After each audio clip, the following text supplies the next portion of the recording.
From College Station and the Texas AgriLife Extension Service, this is your weekly 2-minute crop report for November 24, 2009, where weather permitted, harvesting of cotton, soybeans, hay, and other crops continued in many parts of the state, according to Texas AgriLife Extension Service reports. In East Texas, producers began feeding hay or other supplemental feed. In Henderson County, as in many parts of the state, producers were trying to finish a final cutting of hay in front of rain and frost, said Rick Hurst, AgriLife Extension agent based in Athens.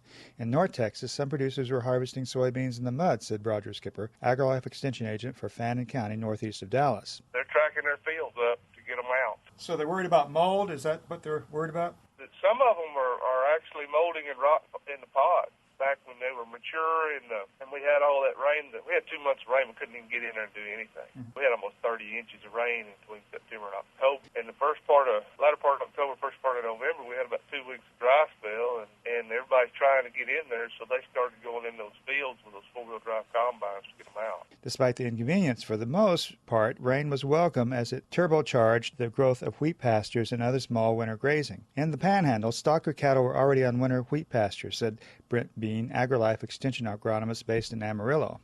Well, I think in general the wheat crop has gotten off to a good start. Those guys who were able to plant early when we had a little bit more moisture, crop came up in reasonably good shape, and we've got for the most part good grazing around. Of course, kind of depends on where you're at. We've got about 1 million or so acres, or a little more than that, actually, closer to 1.5 million, depending on where you want to draw the line in the Texas Panhandle, Upper South Plains. So that's total acres of wheat that's generally planted. So some of that will be grazed out.